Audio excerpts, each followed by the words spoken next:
Today on Mr. Media, I'll talk to actress Thesy Surface, who fans of FX's It's Always Sunny in Philadelphia will or won't recognize as Margaret McPoyle.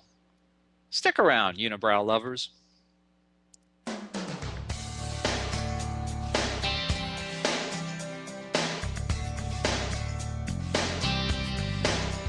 So much media, so little time. Who keeps track of it all? That would be me. This is Bob Andelman, and this is a Mr. Media interview. MrMedia.com, mrmedia.com. Stop by and check it out. There are more than 500 archived celebrity interviews for your listening pleasure. The show is brought to you today by thepartyauthority.us. Planning a wedding, mitzvah, or corporate event? For any and all occasions, call the Party Authority nationwide at 1-800-DIAL-DJs. That's 1-800-342-5357, where one call does it all. Mr. Media is recorded live from the new media capital of the world, St. Petersburg, Florida. Now, think about this for a minute.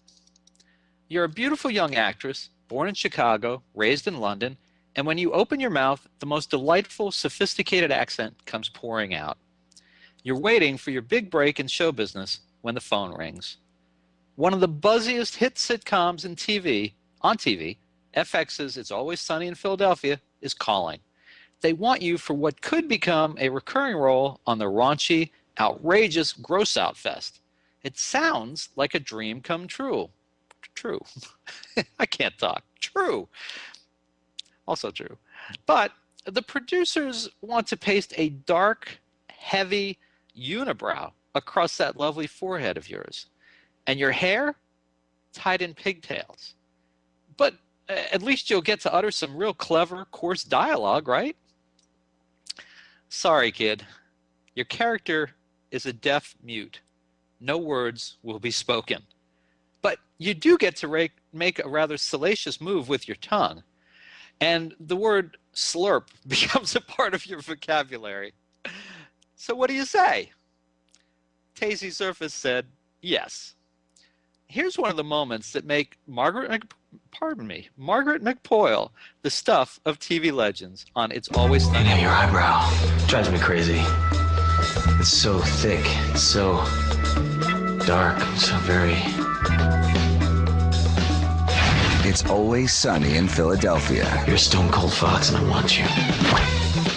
Premieres Thursday, September 13th, only on FX. The voice that you heard, the only voice that you heard, belongs to Glenn Howerton, who stars on the show as Dennis. And now for most people, this will probably be the first time you've heard Thesy's voice. If you want to hear more, that's her laughing. Check out her video blog at thesysurface.com. That's THESY Surface, SURFACE.com. And I will say, before she comes on for good, this is the first time that a guest has tweeted about this show and used the word slurp. Thesy Surface, welcome to Mr. Media. Thank you for having me. My pleasure. That was the best intro ever. I could have not said it better. Oh, thank you very much. You know, you get good material to work with. It's pretty easy, right? I mean, it's true. Well, now tell me. I just sort of imagined how the role of Margaret McPoyle was presented to you. What's the real story? Well, I was literally fresh off the bus when I got that.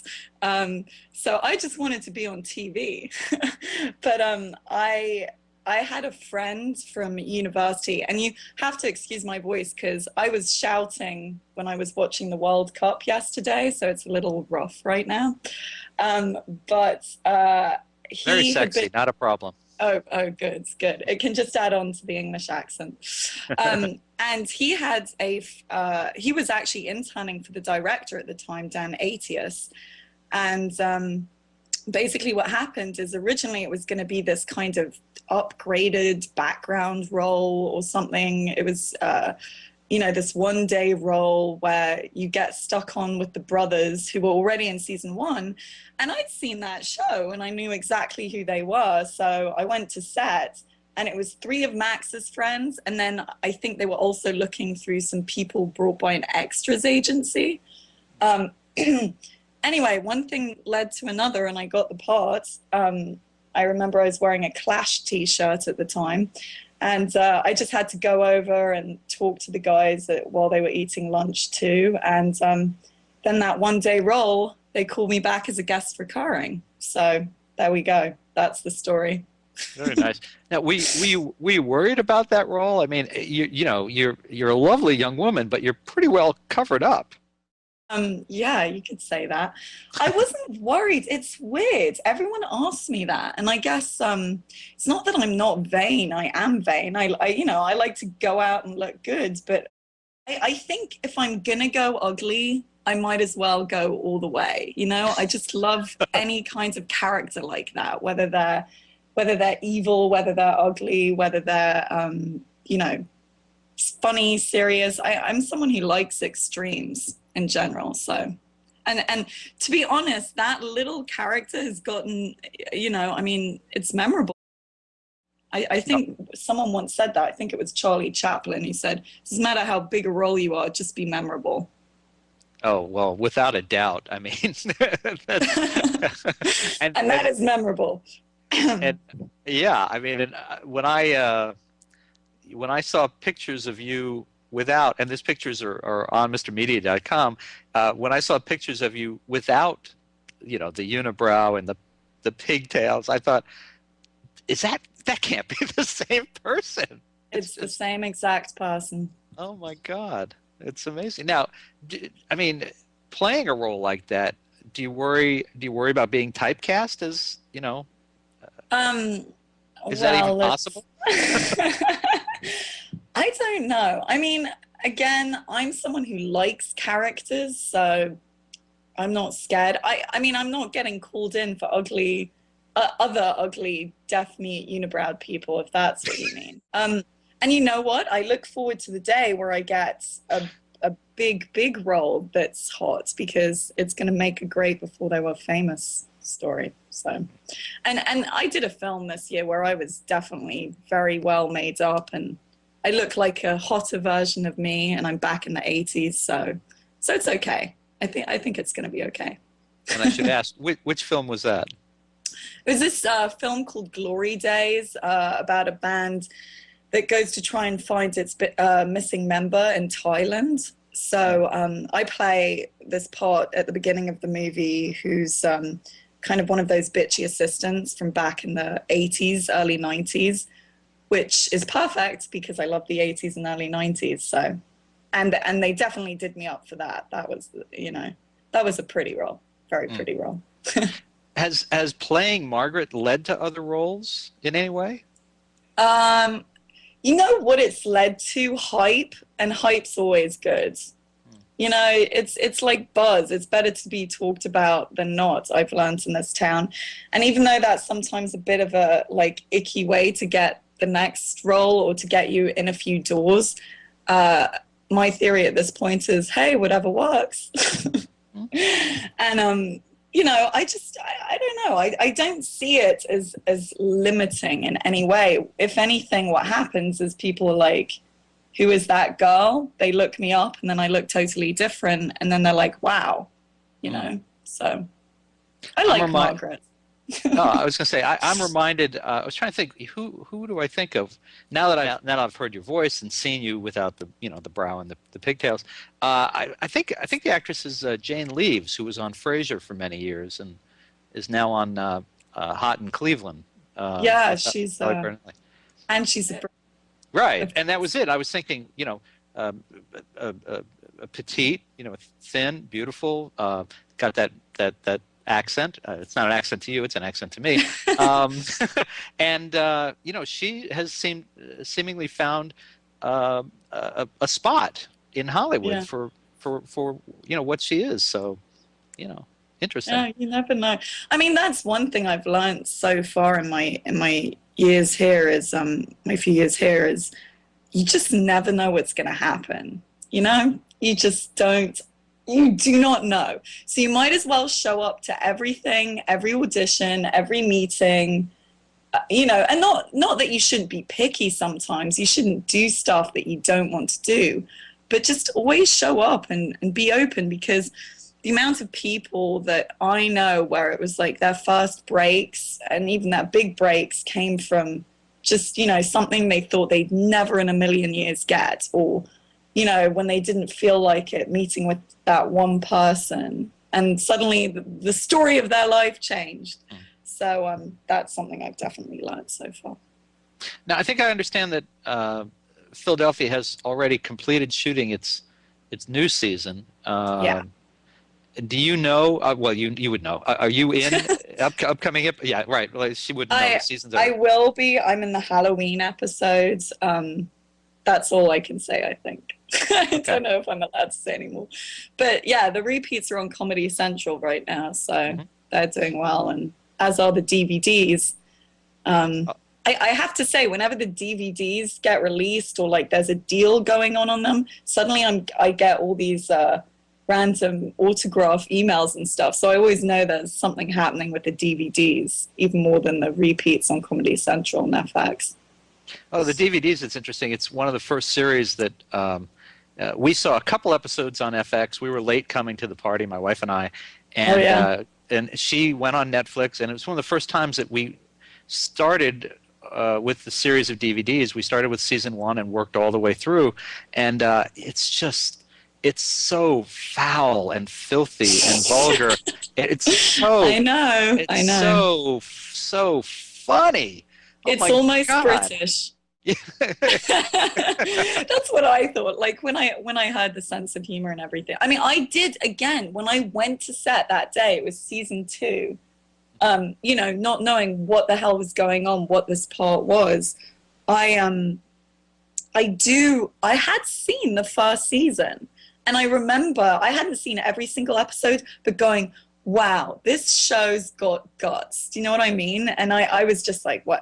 One of my favorite one was actually the abortion episode, because even when it picks something like that, it shows you both sides as equally wrong. It's just insane. They don't pick.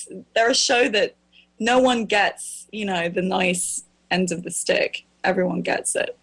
Oh, absolutely. Absolutely. And folks, if you're listening to this and you haven't seen the show, really go with the Comedy Central. I think they're still doing the It's Always Sunny in Philadelphia, the 2-hour happy hour blocks on Monday nights. Great way to be introduced to the show, because once you start watching, if you only saw 30 minutes, you'd be like, you'd be clawing at the TV wanting more. So here you get 4 episodes back to back. Well, look, let's take a quick break. This is Bob Andelman, and you're listening to the Mr. Media radio interview with actress Thesy Surface, who plays Margaret McPoyle on FX's It's Always Sunny in Philadelphia. And we'll be right back. Hey, everybody. This is Bob Andelman from Mr. Media. First of all, I want to thank you for years of support listening to this show. We're starting our 6th year. It's hard to believe, our 6th year as 2012 starts, and heading towards our 1,000th online podcast, audio and video. It's pretty amazing, frankly. I remember starting it several years ago thinking, this will never last. And podcasts, that's as stupid a word as blogging. But here we are, starting our 6th year and heading up to 1,000 interviews. And I want to thank everybody for listening and supporting the show. I also want to tell you that one of the things that's been very helpful for this show is Stitcher Radio. Yes, this is sort of a commercial. Now, there are millions of smartphone apps in the world, but I only use one several times a day, Stitcher Radio. I build my own radio station to listen to broadcast and online shows when I want and in the order I want. CNN News Update, Onion Radio News, WTF with Mark Maron, MSNBC's Morning Joe, Studio 60, the TechCrunch headlines, and of course, Mr. Media. It's free. It works on iPhone, Android, BlackBerry, Palm Pre, and much more. And you can get it for free for yourself. Try it out. I guarantee you're going to love it. Stitcher.com/MRmedia. That's Stitcher.com/Mr. Media. You're going to love it. And thanks again for supporting the show. Okay, I just spent about 20 minutes with this guy by the name of Mr. Media. Mr. Media, come on. I'm Miss Media. 28 years, babe. Mr. Media. He's on a little screen on Skype. You know, what is that? He's cute, though. I'm glad I get to finally see his face. He is cute for anybody out there who can't see him. He's a good-looking guy, Mr. Media.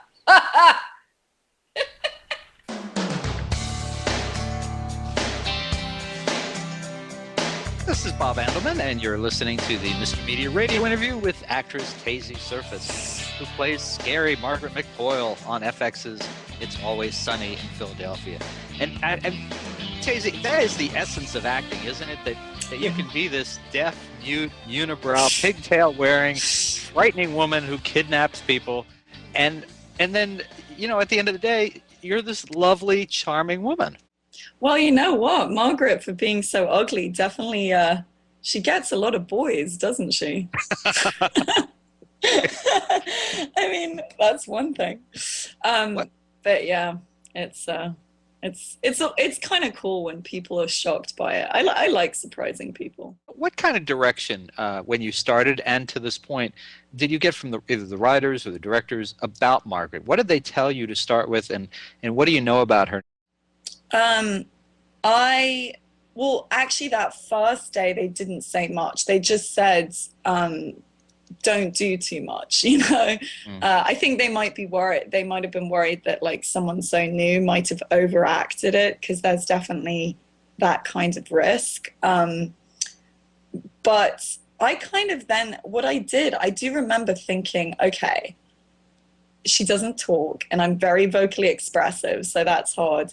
But what I was going to do was, if she's deaf and mute, I remember thinking to myself, she's got to see the world as everything's new.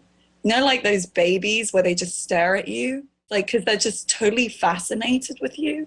And that's kind of what went into my head for some reason. So I had her be, you know, and maybe it shows sometimes in it, the cluelessness, but also the like intense focus, because everything is just new and she has no idea really what's going on. And Charlie said that too. He kind of said, Charlie Day, he goes, oh, yeah, just make sure she just doesn't know much of what's going on. Plus, I definitely, when the lip lick came in the gang, the gang gets held hostage, I remember being a little like, I'm like, so what kind of lick do you want? So I had to show him a few versions of the lick.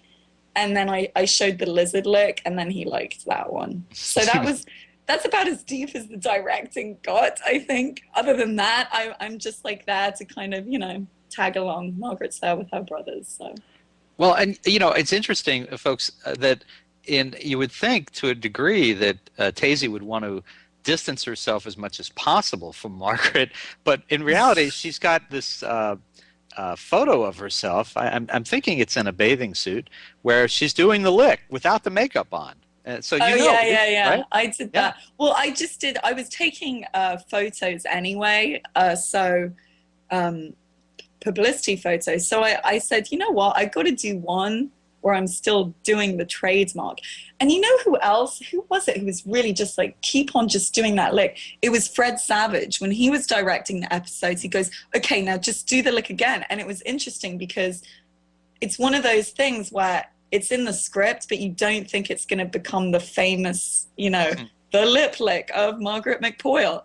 But everyone kept saying, do it again, especially Fred Savage. Even when we did the promos for season 4, which I didn't end up being in, but like the promo, I don't know if you've seen the music video going back to Philly, but Fred Savage pretty much directed all of that.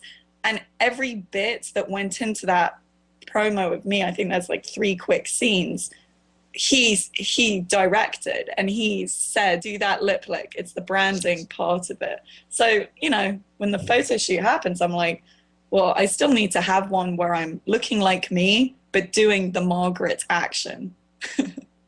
So, well, and folks, if you're hearing Fred Savage and thinking, why do I know that name? He was the kid on Wonder Years. Yeah. He's gone from that sweet, innocent, you know, 80s or 90s comedy to directing It's Always Sunny in Philadelphia, about as far away from the Wonder Years as you can possibly get. Oh, and he was like, so you're ready to make out, Thesy? ready to make out? I'm like, sure, Fred. I think someone's more excited about it than me. Well, I want to ask you to tell us a little bit, if you would, about some of the cast members, starting with Glenn Hoverton, who plays Dennis, and for at least a moment was my lover. Yes. Tell us a little about him.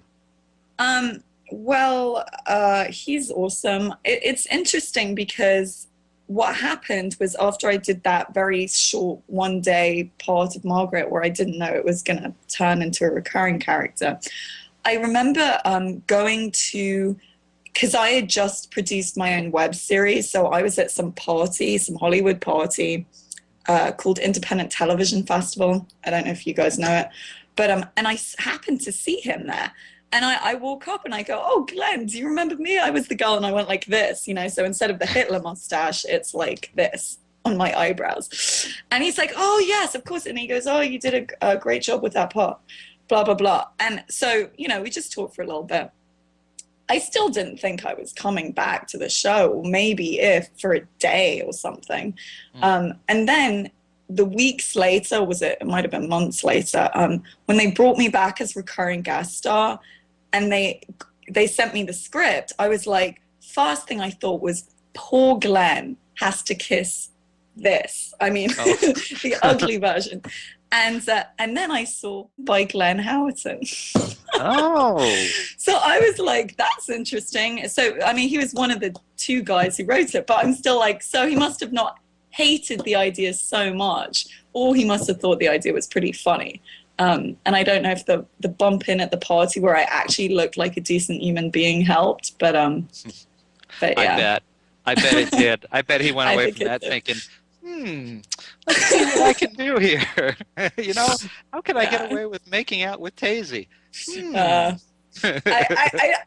don't think it was quite that, but I think at least he was probably not turned off or disgusted by the fact that if it was included in the plot, he'd be a willing person. He'd be an okay willing person to do it. This is also the guy who dressed himself up in a bikini with false gigantic breasts. And so, yeah, Glenn, of course, is one of the writers on the show, so he can get away with a lot of stuff. He's so funny. I mean, it's kind of hard to do the macho, kind of macho, not nice person. I don't want to swear. It's very hard to do that. Or like when I've seen a lot of guys try and do that kind of character, and it's always a little too much, or it's not real. But with Dennis, what I like how Glenn does it is just how he is the person you want to hate, but then you kind of feel sorry for him sometimes too, especially when his vanity backfires, which is most of the time. Right. So I actually think that would have been a very hard part to do as well as he has done. So. We're getting very close to running out of time, unfortunately, and I gotta get in a quick minute here before we do to tell people about your video blog. You've been video blogging or vlogging about the World Cup of late. Big soccer fan, I'm guessing. Huge soccer fan, and what's funny here, I can confuse you guys even more, not with the looks, but my mother's German, so even though I grew up in England, I grew up supporting Germany. And they lost yesterday, and I've been in depression. It took quite some effort to open this laptop and do the interview with you. Well, we're glad you're here.